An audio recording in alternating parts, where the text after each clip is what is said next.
자, 지난 시간에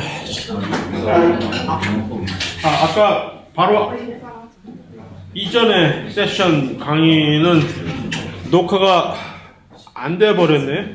중간에 가다가 이 녀석이 지 혼자 드랍을 시켜버리는 경우가 많아요. 그래서 완전히 영상이 없어졌어요. 그거는. 그러니까 뭐 여러분들의 머릿속에 있는 기억만이 유일한 강의가 영상일 것 같습니다. 죄송합니다. 근데 내가 어떻게 컨트롤 할 수가 없어. 얘를 지가 알아서 기분 나쁘면 녹화를 안 해버리는데 어쩌라고. 자, 그래서 그건 그거고. 자, 탄수화물이 이렇게 체인, 사선형하고 이렇게 고리형 이 두 가지가 있는데, 대부분 수용체에서 고리형으로 존재하면서 또한 그 탄수화물이 단당류의 얘기죠. 그러니까 그 단당류들이 이당류 또는 다당류를 이루는 건 전부 누가? 고리형 단당류만이 거기에 참여한다고 얘기했잖아요. 그죠? 그래서 왜 특히 요 사슬형과 고리형이 이렇게 서로 존재하는데 그 중에서 고리형이 훨씬 더 인기가 많은 이유가 무엇이냐라는 얘기죠.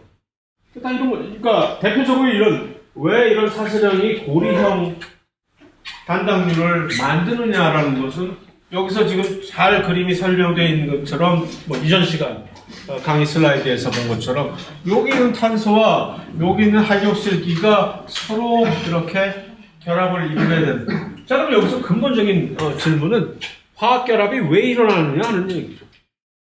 이게 지금 누가 뭐 효소가 여기 개입을 해가지고서 일부러 막 에너지를 써가지고 이 비싼 에너지를 써가지고 이렇게 만드는 게 아니거든요. 가만히 내버려두면 저절로 그러니까 대부분의 단당류들이 저절로 수용액상에서 이런 형태로 이걸 만드는 거예요. 수용액상에서 여러 가지 요인이 이것을 영향을 주는데 결국은 전부 한마디로 이게 지금 언급을 하신 것처럼 엔트로피 얘기입니다. 엔트로피.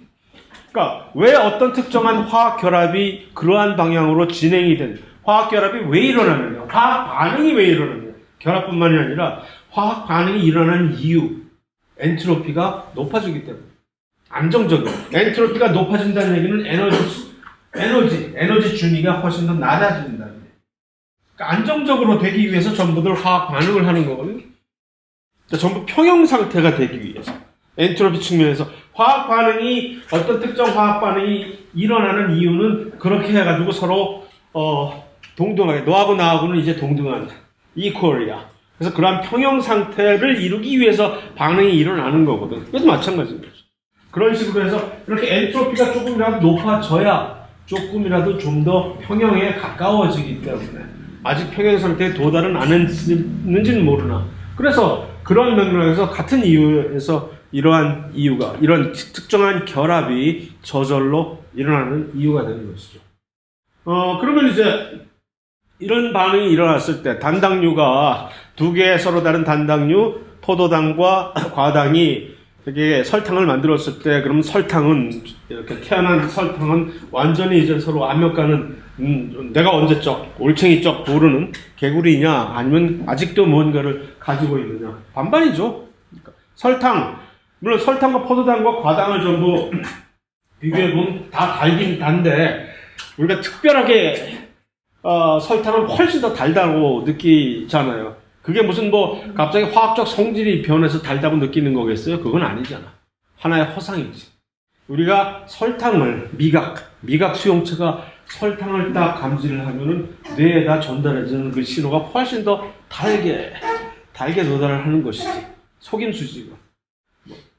설탕은 반면에 오히려 그와는 반대로 어떻게 보면은, 과당이나 포도당이 가지고 있지 않은 그러한 낮은 반응성, 비환원적 당이라는 것으로 이렇게 딱 돌변을 해버리죠.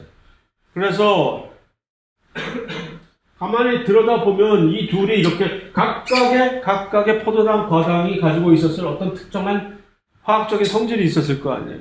그 많은 화학적인 성질은 사실은 여러 가지 존재해 있는 각각, 특히 작용기들이 어떠한 특별한 작용기들을 이게 포함하고 있느냐에 따라서 대체적인 화학적 성질이 결정이 되는데, 그러다가 이렇게 설탕으로 변하게 되면 일부 상실된 작용기가 여기서 발생하고, 그것 때문에 여기 있는 이 두 작용기가 없어지는 것 때문에, 이런 식으로 없어지는 것 때문에 그래서 비환원적 당이 되어버리는 거거든요. 가능성이 확 떨어져 버리는. 그러고 나서 그러면 이제 일단 설탕은 더 이상 개개인의 과당이나 포도당은 아닌 것이지, 여러 가지 화학적인 특성이. 그러나 언제라도 이 둘은 다시 돌아갈 자세가 되어 있는 친구다.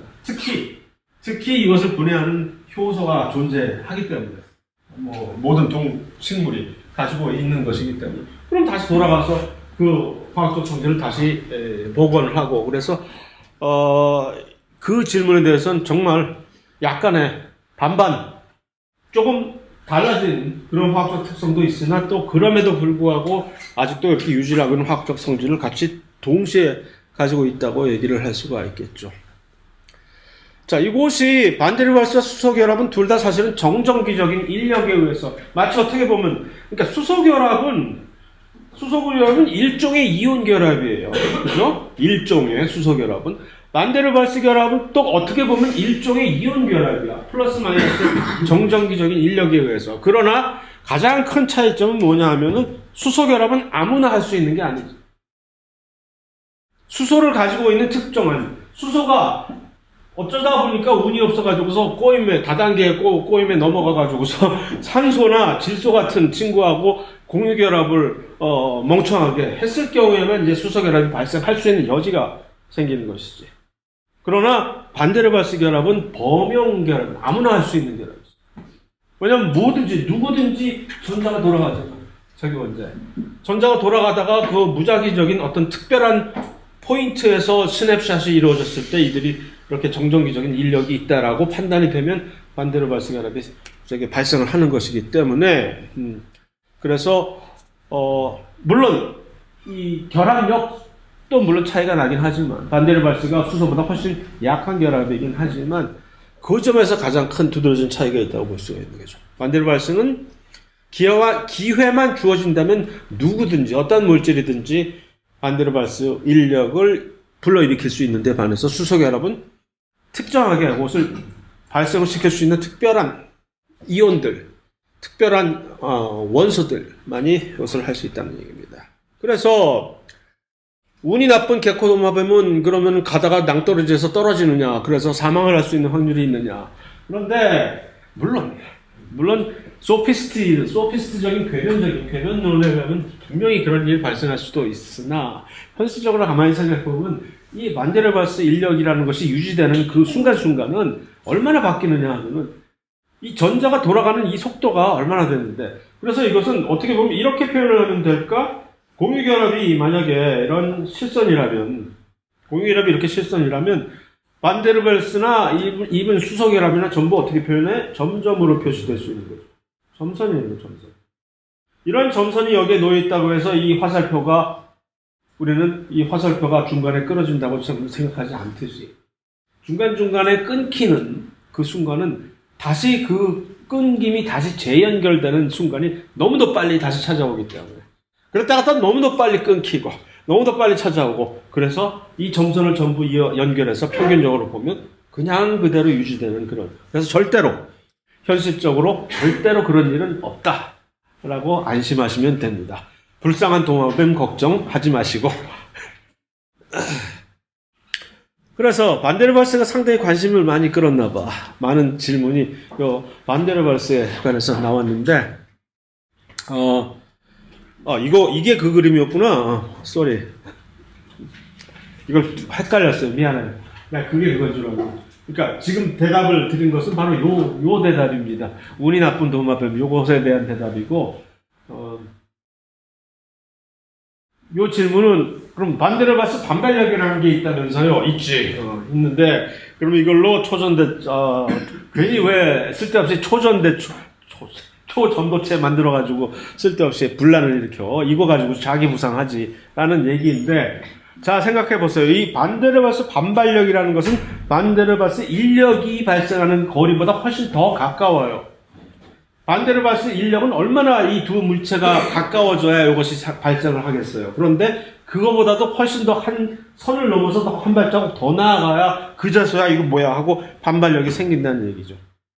그거를 현실적으로 반발력을 이용해서 그 어떤 물체를 이렇게 부상을 시키는, 말이 안 되죠. 왜냐하면 부상을 시키는 순간 다시 내려앉게 될 수밖에 없잖아요. 중력이 없다고 칩시다. 심지어 중력이 없는 무중력 상태라 하더라도 반데르발스 이 어떤 특정한 거리에선 인력이 생기고 좀 더 가까워지면은 반발력이 생겨가지고서, 이게 물론 그거를 이제 왔다 갔다 하게 요동을 치게 해가지고서 계속 자기 부상을 시키게, 자기 부상처럼 이걸 할 수 있는 길이 있을 수 있지 않을까라는 것인데, 그거를 이제 현실적으로 구현을 시키려면 일단 중력을 극복할 수 있는 힘이 돼야 되고, 그게 가능할까? 모르겠어. 물론 지금 내가 괜히 건방지게 절대로 있을 수 없다라고 얘기를 하면 그 누군가가 언젠가는 그것을 가능하게 만들어버릴 그런 세상이거든요, 이게. 그래서 함부로 내가 절대 불가능하다고 말할 수는 없지만 나중에 훨씬 더 바보처럼 느껴질 거 아니야, 내가. 그러나 현재 이 상태에서 그러한 것을 감안하면 이 반데르발스 반발력을 이용해서 어떠한 특정한 그런 식의 실용성을 구현하기에는 아직도 넘어야 될線이 좀 많다라고 얘기를 하면 조금 면피가 될까? 축합 반응도 효소가 있어야 일어나요. 당연하죠. 그래서 일단 축합 반응은 무엇이냐 하면은 무엇이죠? 이것이 축합 반응이라고 하면은 이것이 자발적 반응일까, 비자발적 반응일까? 축합 반응에 의해서 결과적으로 엔트로피가 상대적으로 더 낮아지잖아. 그러니까 당연히 이건 비자발적 반응이야. 그러니까 비자발적 반응이라는 건 무리를 해야 된다는 얘기야. 에너지를 넣어줘야 된다는 얘기지. 누가 에너지를 넣어줄게요?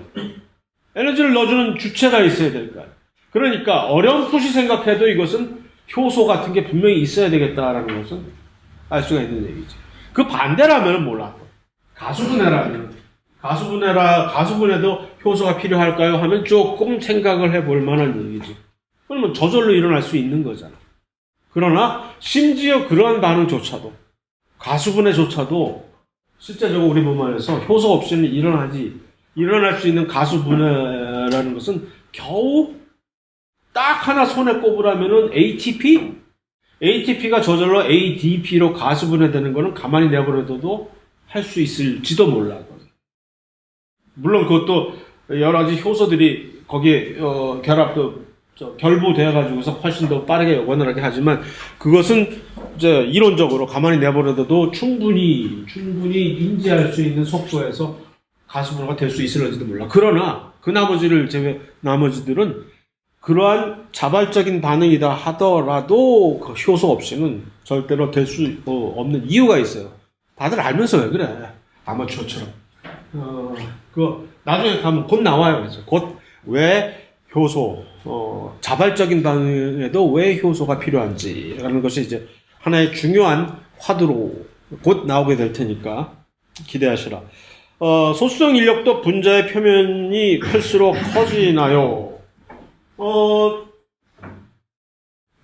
분자의 표면이 클수록 각각의 개별적인 소수성 인력이 커지는 것은 아니지만, 마치 수소결합이 한꺼번에 몰리면 훨씬 강한 힘을 발휘해 주듯이 이 소수성 인력이라고 하는 소수성 상호작용이지, 인력이라기보다 그것도 이 서로 간의 표면적이 훨씬 넓으면 넓을수록 전체적으로 이렇게 응집하는 그 트렌드가 훨씬 강해질 수 있죠, 당연히.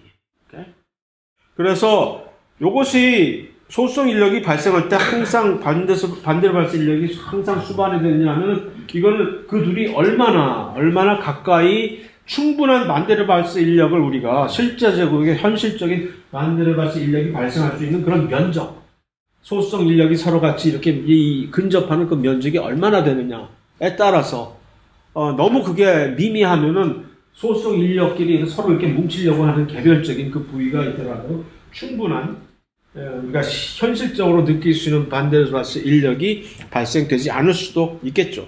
가만히 생각해 보면 그건 알겠지. 이 그림 매우 좋아요. 너무 좋아. 반데르발스 인력을 낭만적으로 이렇게 로맨틱하게 생각을 하다니 매우 참신한 존경할 만한 아이디어라고 생각이 돼서 같이 공유를 하고자 올려봤습니다. 이런 식으로 이러한 아름다운 자세로 아름답다는 얘기가 뷰티가 아니라 나답다라는 얘기였잖아요, 그죠? 이러한 아름다운 자세로 어떤 자연 현상을 바라본다면 얼마나 그 자연 현상을 추구하는 그 과정이 훨씬 기분이 좋을까라는 생각이 들게 됐었어요. 그래서 뭐 이것도 매우 의미심장하면서 귀여운 그림이에요. 자, 이거는 요거를 잘 모르겠어요. 이게 글씨체를 제가 잘 인식을 잘 못해서 이게 무슨 소리인지. 탈수란 얘기인가 이게? 탈수 축합반응으로 부르는 이유고 누가 이런 식으로 부르는 사람이 있나 보지? 난 못 들어봤는데 이 펩티드 결합이라고 하는 아미노산들이 서로 축합 반응에 의해서 각각의 두 개의 아미노산이 연결이 되는 그 펩타이드 결합, 여러분들이 어저께 확인을 했던 그 펩타이드 결합은 당연히 축합 반응이면서 그 둘 사이에서 물이 빠져야 돼요. 하나가. 그런데 이것을 굳이 탈수라고 간주를 하고 탈수 축합 반응으로 부르는 이유? 그건 마치 누가 그런 식으로 탈수 축합 반응이라고 부른다면 그것은 군더더기지. 역전압이라고 얘기를 하는 것처럼 이미 역전인데 거기다 압은 왜 또 붙여? 하는 식으로 축합 반응 자체가 이미 물이 빠진다는 건데 거기다 괜히 군더더기로 탈수라는 것을 붙일 이유는 없다고 동의합니다. 자, 3차원 구조가 자발적 형성. 왜 단백질이 자유롭게 결합을 형성하는 특성이 있는지. 왜냐하면 이것이 자연적으로 이거 역시 엔트로피에 관계됩니다. 그러니까 단백질이라는 얘기는 왜 아미노산들의 집합체잖아요. 근데 아미노산이라는 것은 핵산이라든가 무슨 단당류라든가 그런 것들과는 조금 결이 다르게 각각의 20종류의 아미노산은 전부 다 지각각이에요.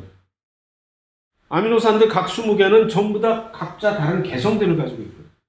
물론 아미노산이 되기 위한 하나의 공통적인 요소가 있어요. 사람 하면 공통적으로 최소한 머리 하나는 있어야 되고 눈 두 개는 최소한 대부분은 눈 두 개를 다 가지고 있고 코 하나에다 입을 가지고 있고 팔 두 개 다 이런 것처럼 아미노산도 그러한 공통적으로 가지고 있는 그것 외에 그러나 사람은 각자가 아주 특이한 개성들을 전부 다 가지고 있듯이 아미노산 20개만은 아니지만 어쨌든 우리가 단백질 합성에 사용을 하는 그 20종류의 아미노산들은 전부 각자가 이런 특성을 가지고 있거든요.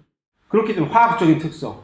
그들을 이렇게 모아놓는다고 치면 그들을 모아놓는데 이제 그 20개를 그 아미노산 20개를 어떤 특정한 위치에 가져오게 하는 그러한 경우의 수가 엄청나게 많을 거야.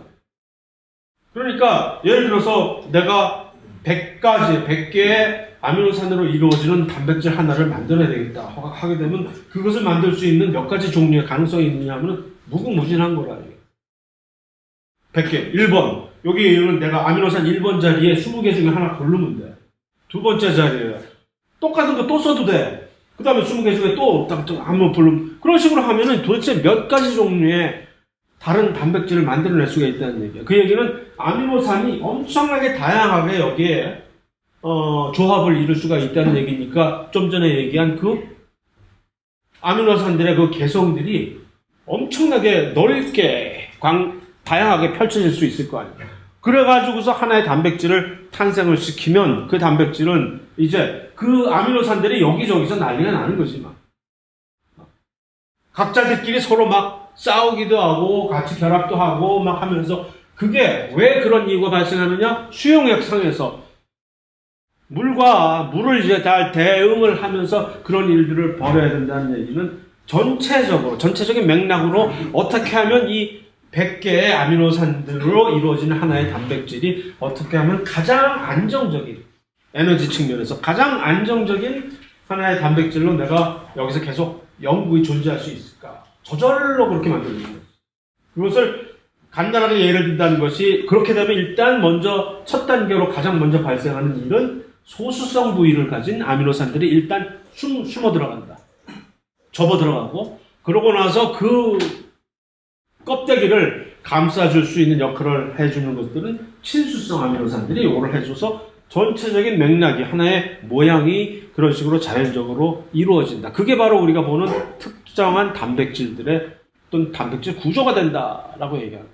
그러니까 엄청나게 다양한 별의별 모양을 가진 단백질들이 탄생을 할 수 있는 이유가 되는 것입니다. 그래서 이게 아직도 이걸 풀지 못하는 수수께끼인데 요즘에야 겨우 풀었어요. 이것을 나중에 또 나오겠지만 드디어 인공지능의 도움을 받아가지고서 이제 그러한 아미노산들이 예를 들어서 100개의 아미노산들이 여기에 딱 있을 때 어떠한 모양의 단백질을 구성할 것이냐, 이 생화학자들의 지상 과제였거든. 이것을 어떻게 푸느냐. 불가능하다고 말하는 사람들이 한둘이 아니었고, 왜냐하면 너무나도 많은 경우의 수들이 있으니까. 왜냐하면 그 경우의 수는 어떤 것을 근본으로 하느냐? 에너지.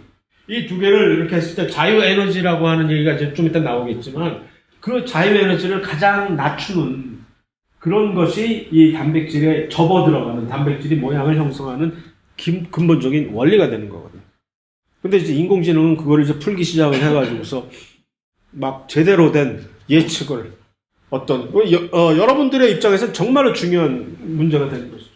어떤 약을 만들어낸다고 할 때 어떤 약, 글쎄 단백질의 구조를 요 약이 어떤 특정한 효소나 무엇을 타겟으로 할 때 이렇게 딱 구조가 서로 맞아 떨어질까라는 그 예측을 할 때 이제는 옛날에는 그것을 하기가 정말 힘들어서 별짓을 다 하고 무슨 뭐 엑스레이 결정을 보기도 하고 무슨 NMR을 찍고 하는데 이제 점점 그냥 컴퓨터에 앉아가지고서 하면 인공지능이 알아서 이 단백질의 구조는 이렇게 되고 거기다가 이렇게 생긴 약을 갖다 넣으면 이 둘이 이렇게 결합을 할 것이다라는 게 이제 앞으로의 매우 유망한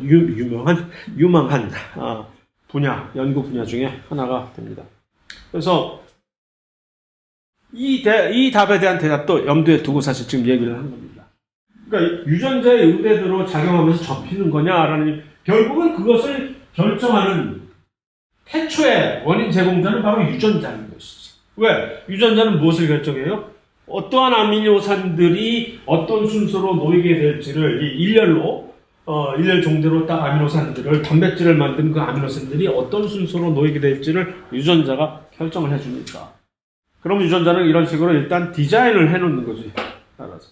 그러면 그 디자인을 해놓은 것을 마치 유전자는 그 건축과 학생들이고 실제로 단백질을 만드는 것은 토목과 학생들인 것입니다. 그래서 가가지고서 그것을 받아가지고 그 도면을 보고 리보솜이 이렇게 아미노산들을 전부 이렇게 연결을 하는 거구나. 그러고 나서 쫙 세상에 펼쳐놓으면 그 단백질은 이제 막 지가 알아서 원래 디자인했던 그 순서가 있으니까 그 순서에 따라서 이게 접혀지는 건데 그 연결을 사람 머리로 못했다는 거지. 유전자가 이런 식으로 아미노산을 정해놓으면 이런 모양의 단백질이 나온다. 할 수 있을 것 같은데 정말.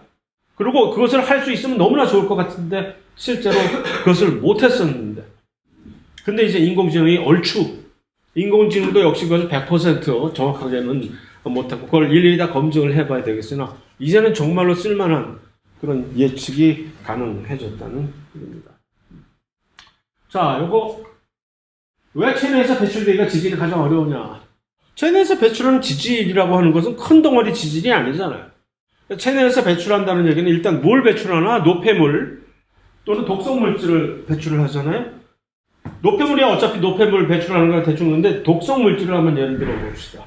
어떤 우리가 물질을 그냥 삼켰는데 그것을 독으로 간주하고서 이렇게 해독을 한번 생각을 해보세요. 이게 그것에 결부되는 이제 질문이 가장 연관이 많은데 우리가 해독이라고 얼핏 쉽게 얘기를 하지만 어떤 물질이 딱 들어왔을 때 우리가 체내에서 이 진화적으로 잠재적 독성 물질이라고 간주하는 물질들은 전부 소수성 물질. 작은 소수성 물질. 그래가지고서 간이나 그런 데서 해독을 하는 그 과정이 뭐냐면 그러한 소수성 물질들을 일부러 인위적으로 체내에서 친수성으로 변화를 시켜요. 여기다가 무슨 특별한 친수성 작용기를 이제 부착을 시킨다든가 해가지고. 왜? 소수성 물질이면 얘네들이 어디로 갈지, 어디로 튈지 모르잖아. 소수성 물질은 세포막을 마음대로 막 뚫고 들어가서 지멋대로 아무데나 가서 있단 말이야. 친수성 물질은 일단은 통제가 가능한 거죠. 일단은 어디를 세포 안으로 들어왔어 네가? 그럼 너 일단 최소한 세포 밖으로 못 빠져나가. 수용체나 무슨 그런 거 없이. 그렇게 해서 일부러 그러한 잠재적인 독성 물질들을 독성이라고 간주하는 그런 물질. 왜 독성이라고 간주냐? 이것들을 내가 가만히 지들 마음대로 돌아다니게 놔뒀다가는 무슨 일을 벌일지 불안한 그런 물질이 되는 거죠. 경험상으로. 그것을 친수성으로 변화시킨 다음에 배출을 인위적으로 하는 거죠. 그럼 그들을 싹 수거해가지고 니들 이리 와. 해가지고 전부 잡아다가 배출을 이제 콩팥을 통해가지고 소변이나 뭐 그런 것으로 배출을 시키는 그런 과정이 해독작용이라는 거거든요. 그러다 보면 이제 부작용도 많이 생겨나는데, 원래는 이제 독성이 없는데 거기다가 뭘 하나 꼽아가지고 오히려 더 큰 독성이 돼버리는 그런 경우가 많아요. 살다 보면. 근데 뭐 그거야. 그래서 왜 체내에서 이 지질이 배출되기가 제일 어려운 거라는 얘기는 답을 굳이 여러 가지 다른 케이스가 있기 때문에 한마디로 대답하기는 힘드나, 만약에 그렇다면 배출하기가 제일 어렵다는 얘기는 같은 사이즈에 그렇다면 그것은 이들을 잡아다가 배출시키기가 매우 힘들기 때문에 그래요. 소수성 물질들. 오케이. 자, 어느덧 거의 30분이 또 지났네.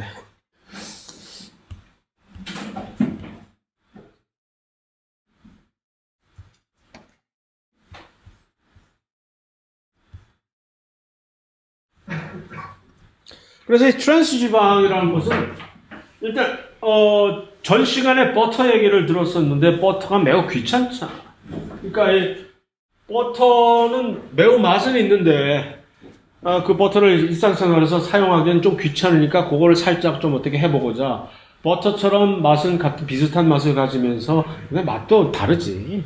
감히 어디 마가린이 버터 맛을 따라가려고. 그러나 어쨌든 그래서 마가린을 만들어 왔잖아요. 그게 그렇게 한 이유가, 그렇게 한 과정이 식용유를 가지고 식용유를 버터처럼 고체처럼 만들어 보자라고 해서 여기다가 그러면 인공적으로 식용유는 이제 액체인 이유가 이중결합이 너무 많으니까 그것을 여기다 수소를 첨가를 해서 그 이중결합 수를 줄이는 거지.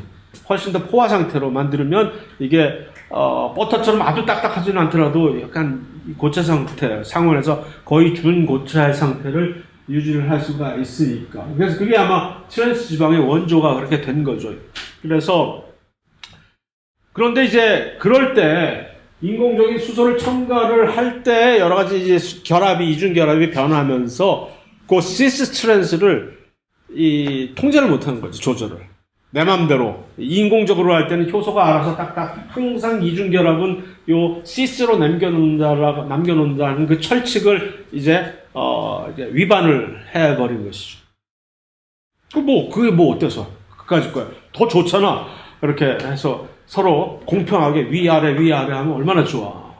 그런 줄 알았더니 나중에 가서 사람들이 난리가 난 거죠. 트랜스 지방이 몸에 나쁘다, 막 어쩌고저쩌고. 트랜스 지방은 도대체 왜 몸에 나쁠까? 그러니까 여러 가지 트랜스 지방을 제공해주는 이제 원인 제공자들이 있잖아요. 그런 종류들이 전부 다 일종의 이중결합을 가지고 있는데 이런 식으로 그것이 그 이중결합 사이에 요것들이 전부 다 시스가 아니라는 얘기지. 자연적인 지방은 이중결합을 사이에 두고 전부 이것들이 시스로 결합이 되어 있는데 트랜스로 되어 있다 해서 트랜스 지방인데 그게 도대체 뭐가 나쁘다느냐 이런 얘기죠. 예를 들어서 그게 나쁜 몇 가지 예를 들면 심혈관계를 막아버린다는 등 그다음에 간에 치명적인 나쁜 영향을 준다는 등 그게 이제 가장 두 가지 큰 원인이거든요. 트랜스 지방이 나쁘다는 얘기가.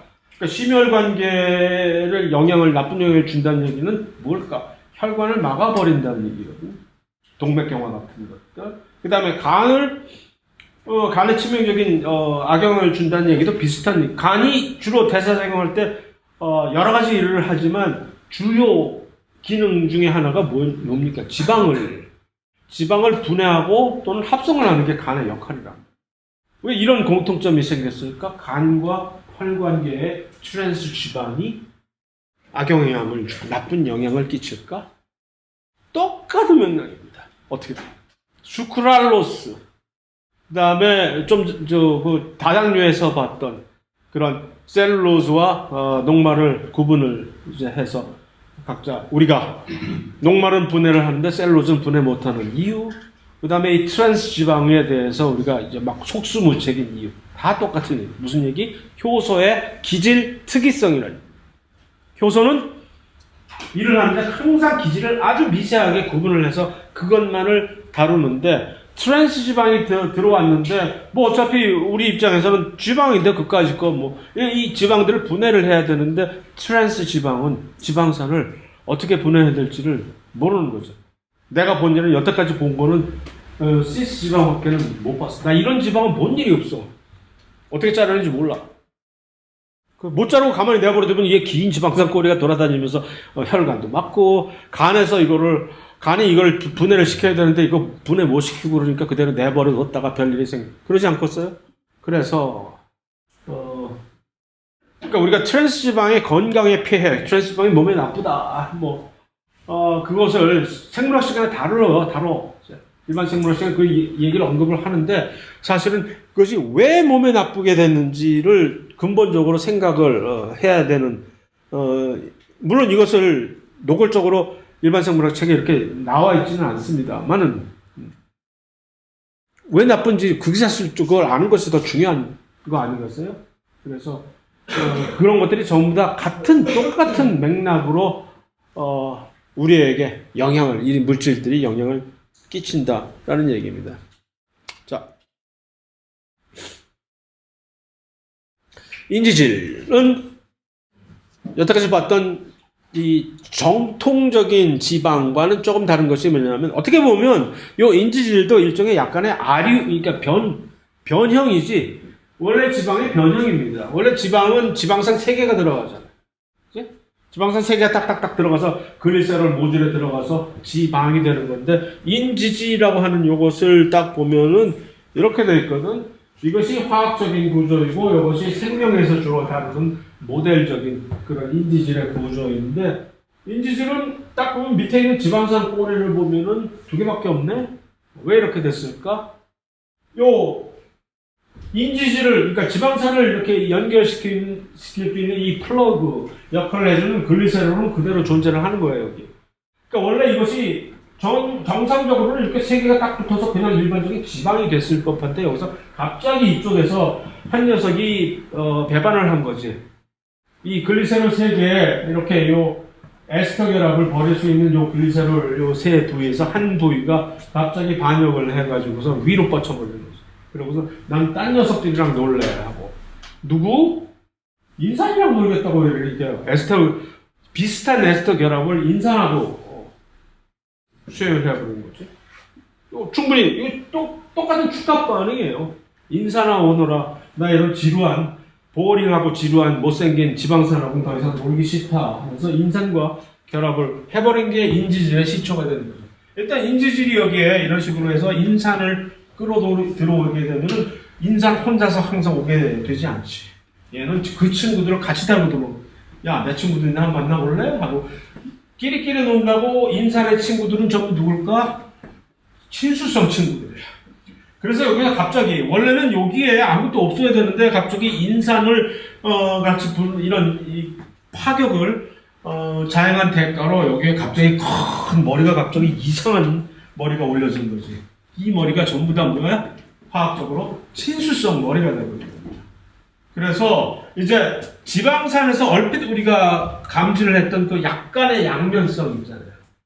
한쪽은 약간의 친수성을 가지고 나머지 대부분 부위가 소수성을 가지고 되는 이 양면성이 갑자기 이제는 거의 반반으로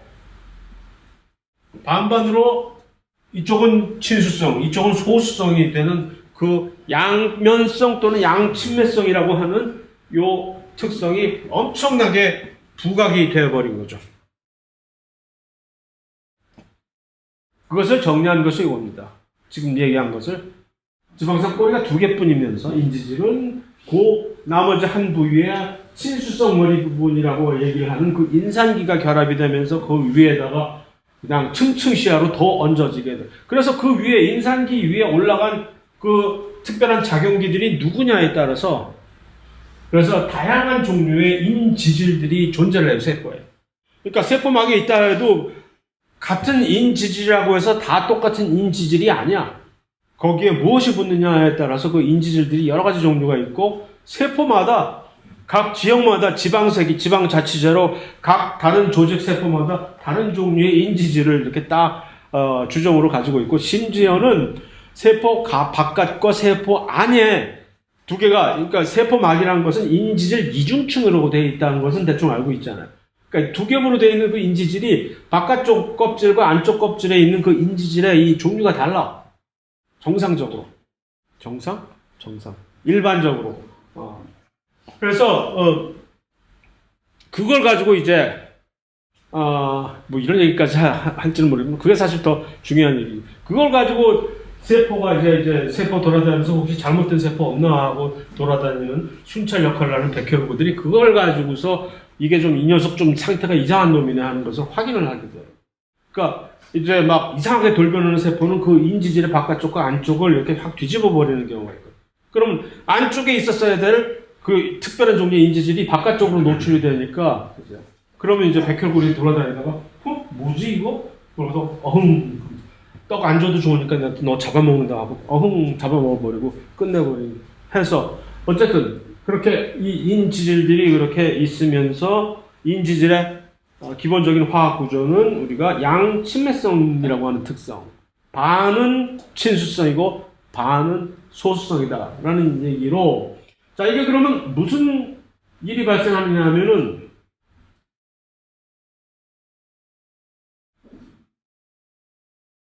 이 하나하나의 인지질을 505개를 인지질 505개를 물에다가 그냥 딱 흩뿌려 놓는다고 칩시다. 그럼 얘네들이 어떻게 되겠어요? 자기들끼리 뭉치는 거지. 뭉치면 살고 흩어지면 죽는다면 왜 뭉칠까? 여기 있는 이 꼬리들, 소수성 꼬리들이 갑자기 물에 노출되니까 이거 어머 나 이거 어떻게 하면서 그러면 이들이 살 길은 오로지 자기들끼리 이렇게 소수성 상호작용이 여기에 발생을 하는 거지. 그래서 이것이 충분한 개수의 인지질들이 수용액이 딱 떨어진 다음에 자기들끼리 저절로 이렇게 딱 막을 형성하는 것이 세포막 되는 거죠. 그래서 그 인지질이라고 하는 것이 개개인의 인지질이 세포막이라는 것을 형성하는 것은 매우 희한한 현상으로서 왜냐하면 이거 지금 자발적 반응입니까? 비자발적 반응입니까? 엔트로피상으로 보면 얼핏 생각하면 이거 개개인의 컴포넌트가 하나 뭉쳐서 하나의 큰 물질을 이루는 거니까 이거 사실 비자발적 반응이라 해야 되잖아. 그죠? 그런데 지금 방금 언급했듯이 얘네들은 505개, 지금 말이 505개, 이제 55,000개, 뭐 한 식으로 얘를 물에 딱 뿌려놓으면 누가 와서 이렇게 무슨 효소나 무슨 와서 또는 에너지 주입 없이 쥐들이 알아서 저절로 이렇게 이중막을 형성하면서 막을 이렇게 쫙 쳐준단 말이야, 이게. 이거 자발적 반응이잖아. 이게 어떻게 되는 일이야, 이거. 이것은 그러니까 중합체를, 이 개개인의 단위체들이 중합체를 형성하는 이 과정인데도 불구하고 이것은 수용액상이라는 특이한 환경 조건 때문에 이것은 자발적으로 이루어진다. 왜 그럴까? 수소, 물들의 엔트로피. 문제가 돼. 이렇게 되면 이들이 뭉쳐서 이렇게 자기들끼리 하면서 이렇게 막을 형성해 줘야 이들을 둘러싸게 되는 물들의 엔트로피가 훨씬 안정적으로 높아지게 되는 거예요.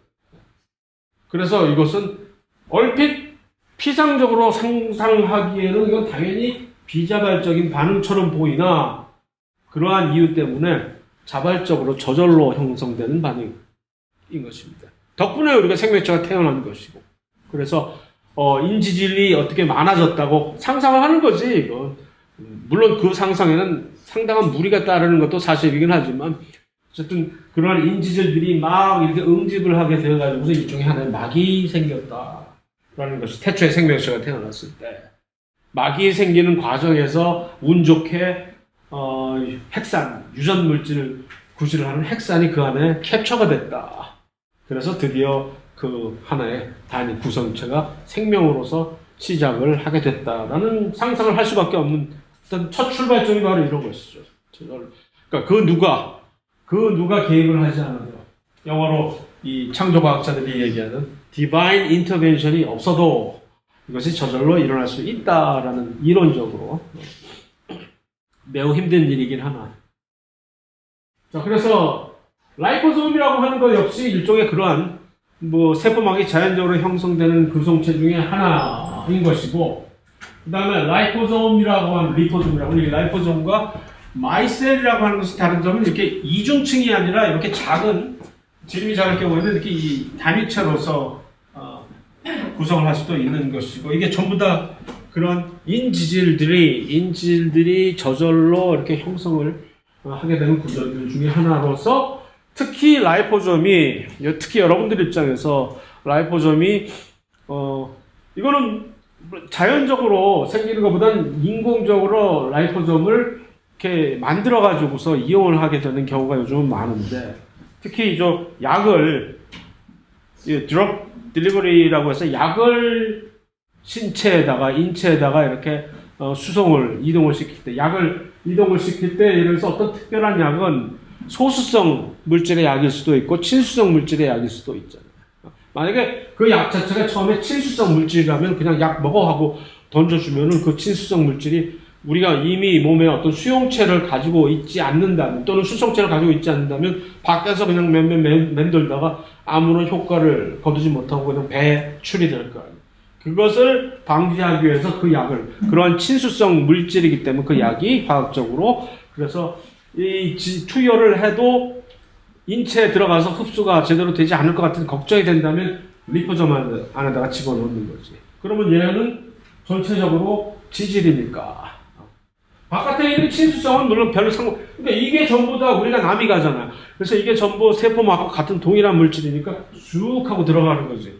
그래서 들어간 다음에 얘는 분해가 되고 바깥에 있는 물질이 밖으로 튀어나오게 되는 거예요.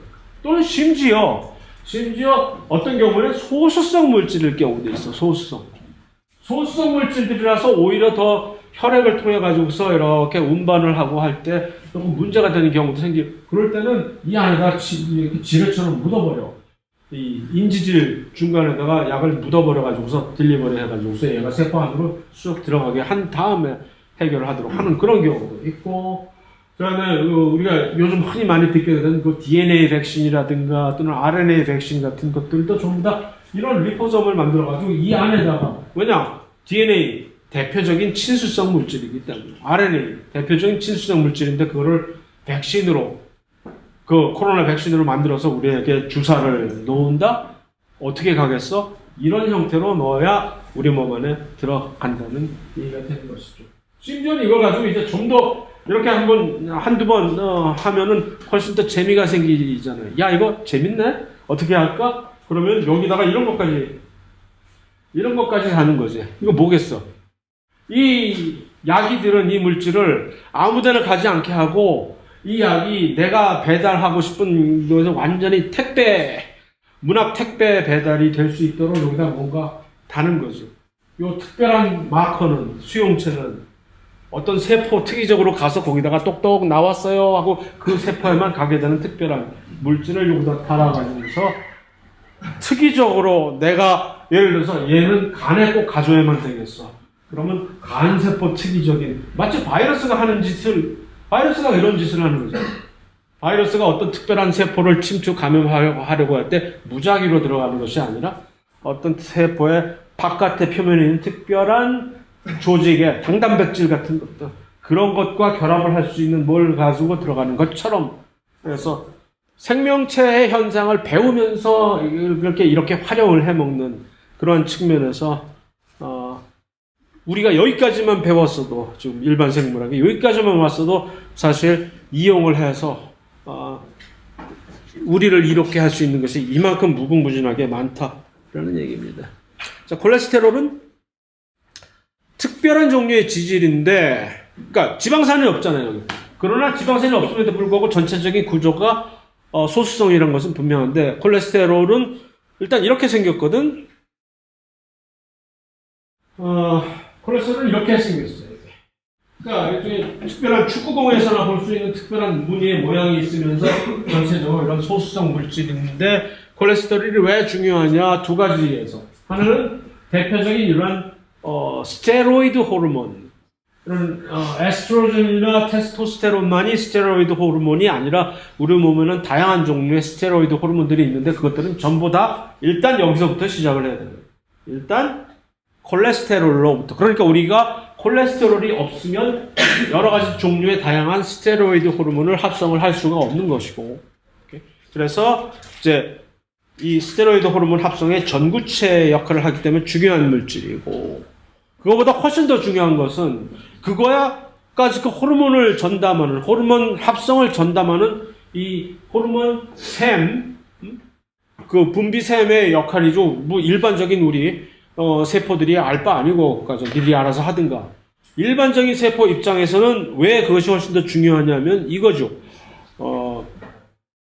콜레스테롤이 중간에 이렇게 인지질 중간에 소수성 부위에 박혀 있지 않으면 인지질 요 세포막 이중축만으로는 너무 강도가 약해가지고서 흐물흐물 하게 되기 때문에 흐물흐물 또는 세포의 투과성 자체도.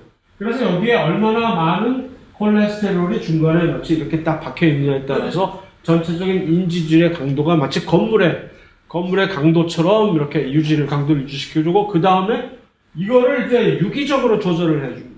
어떤 때 세포막 전체 어떤 특정한 세포의 투과성을, 일반적인 투과성을 높여주고 싶으면 이 콜레스테롤을 이렇게 좀 빼. 그러면은 조금 더 많은 저절로 이렇게 투과가 되는, 스며드는 양이 많아질 것이고, 그게 조금 마음에 안 들면 까분해 너무 선 넘네. 그러면 이제 좀 더 이제 콜레스테롤 갖다가 투입을 하면 이걸 좀 더 차단할 수 있는 그걸 조절을. 그래서 콜레스테롤 자체는 너무나도 중요한, 없어서는 안 되는 물질인데 워낙 많으니까 요즘은 워낙 음식 자체도 많고 음식 자체에 없어도 우리가 간에서 합성을 어차피 하게 되는데 뭐 탄수화물 같은 걸 많이 먹으면 그냥 저절로 콜레스테롤 합성을 또 하게 되고 하니까 너무 많으니까 그게 많이 혈액에 돌아다니니까 건강에 문제가 되는 것이지, 그렇지 않다면 뭐 전혀 문제가 되지 않는 그런 것이죠. 야, 이거 한 장을 아직도 못 끝내네? 큰일 났다. 중간고사는 다가오는데. 그래도 오늘은 일만 끝내야지 어쩌겠어. 자.